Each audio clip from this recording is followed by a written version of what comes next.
Ya tentunya ini sangat mengecewakan begitu ya, karena lagi-lagi seperti yang tadi sudah dikatakan oleh Gubernur Jawa Barat bahwa dokter yang seharusnya bisa dipercaya begitu ini justru menjadi sosok yang dalam tanda kutip mengerikan pada akhirnya dengan adanya kasus ini. Sekalipun kita ketahui lagi-lagi tidak semua dokter yang kemudian ini berlaku seperti ini.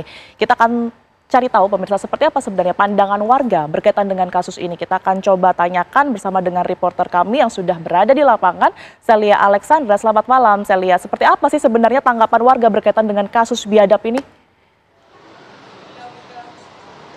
Baik, selamat malam Tiara Harahap dan juga pemirsa. Pastinya kita bertanya-tanya seperti apa kemudian tanggapan atau pandangan dari warga terkait dengan kasus ini.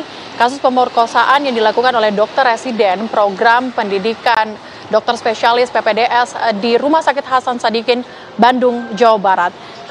Yakni adalah pelakunya Priguna Anugrah Pratama. Ia melakukan tindakan ini pemirsa seperti yang kita ketahui mungkin beredar juga di berita menggunakan anestesi untuk membius korbannya dan juga melakukan tindakan pemerkosaan tersebut. Saya akan tanyakan pandangan warga setelah adanya kasus ini, apakah ada kekhawatiran? Halo, boleh namanya siapa? Mirabel. Yuli. Oke, terkait dengan kasus ini tanggapannya seperti apa sih Kak? Menurut kasus ini kayak sangat disayangkan ya, karena citra dokter di kita kan kayak rasa kemanusiaannya sangat tinggi, terus kita merasakan keamanan kalau berada di dekat dokter. Tapi dengan kasus ini kita merasa kok jadi takut loh mau ke dokter, kayak ngerasa ini kita aman nggak nih kalau ke dokter, apalagi dibius kan kita sama sekali nggak sadar, kayak ngerasa apa kita harus ada penjagaan lebih ketat atau SOP dari dokter ataupun rumah sakit itu kurang atau bagaimana? Oke, kalau katanya? Ya mungkin saya prihatin ya, karena kan jadi dampaknya itu untuk psikologis korban juga kan. Karena kan harusnya tenaga medis itu mengayomi kita gitu, menjaga kita, malah kayak gini gitu loh. Jadi kayak ikut prihatin aja sih. Oke. Tetapi terkait dengan kasus ini yang dicederai juga adalah para wanita begitu ya. Tetapi menurut kakak-kakak sekalian, ini gimana tanggapan Anda? Apakah dengan adanya kasus ini akan lebih selektif lagi memilih dokter atau seperti apa? Mungkin kita untuk para wanita lebih selektif ke dokter wanita lagi ya, karena sesama wanita mungkin lebih punya ikatan batin yang lebih oke.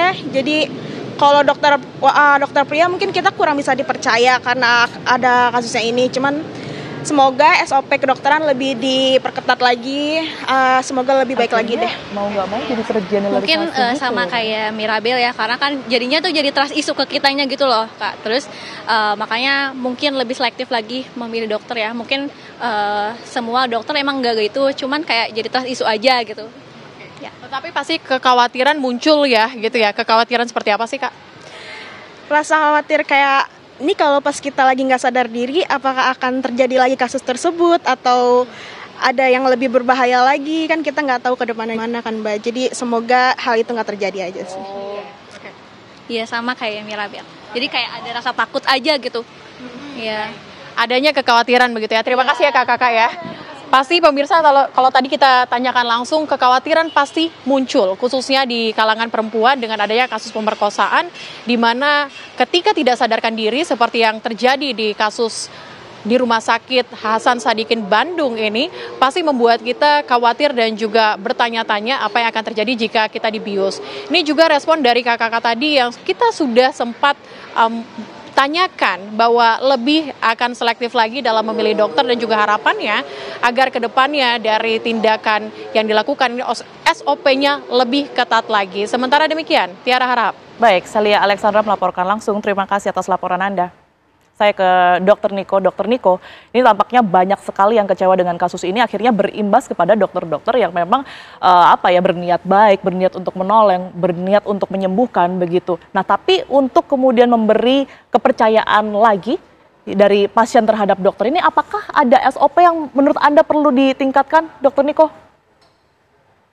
Mungkin dari setiap rumah sakit ya, lebih ditekankan lagi kayak melakukan suatu tindakan itu tidak boleh dilakukan sendirian. Apalagi misal pasiennya perempuan, dokternya cowok, itu memang harus ada pendamping. Begitu juga sebaliknya kalau pasiennya laki-laki, berarti memang harus ada pendamping juga. Walaupun dokternya wanita juga harus tetap ada pendamping. Mungkin lebih ditekankan itu aja. Sama dari pihak rumah sakit juga mungkin lebih mengingatkan lagi aja untuk saling mengingatkan kepada dokter-dokter bahwa jangan membuat sesuatu yang tidak seharusnya dilakukan di rumah sakit tapi dilakukan. Dan apabila mungkin sekedar saran bagi kita semua dokter, apalagi yang lagi sekolah, lagi PPDS, kalau mungkin lagi ada masalah, apa problem lebih lebih tepatnya mungkin bisa dikonsulkan ke keluarga atau teman terdekat, atau memang harus bisa dikonsulkan ke dokter spesialis kedokteran jiwa atau psikiater untuk supaya tidak bisa ada hal-hal yang negatif atau hal-hal yang takutnya terjadi yang seperti kejadian ini bisa terulang kembali begitu. Baik, Dokter Lahargo, Anda sepakat? Atau ada justru semacam trik atau jurus agar pasien ini bisa percaya lagi kepada dokternya? Iya, jadi satu kejadian ini membukakan mata kita ya, bahwa pentingnya seorang dokter itu selain dia pintar gitu ya secara intelektual dan punya skill, kemampuan untuk menolong, harus juga disertai dengan memiliki rasa empati dan kesehatan mental yang baik tentunya. Oleh karena itu kami dari Perhimpunan Dokter Spesialis Kedokteran Jiwa Indonesia atau PDSKJI itu merekomendasikan ya untuk melakukan pemeriksaan psikologis yang berkala dengan menggunakan instrumen yang tervalidasi dan wawancara psikiatri yang terstruktur. Sebelumnya tidak berjalan seperti ini?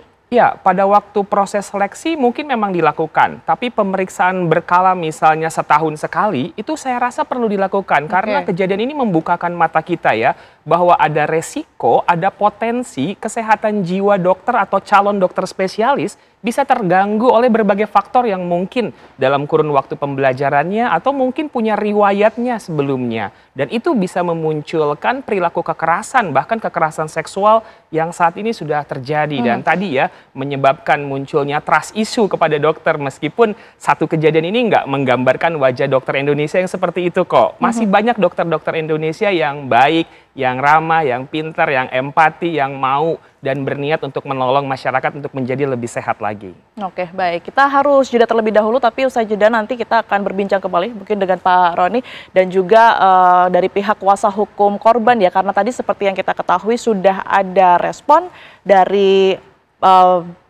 pemerintah begitu ya, bisa dikatakan bahwa pemerintah ini memberikan concern khusus. Nah, apakah sudah ada komunikasi sebenarnya yang dilakukan oleh pemerintahan khususnya di Jawa Barat terhadap korban? Itu yang akan kami hadirkan informasinya sesaat lagi pemirsa untuk Anda.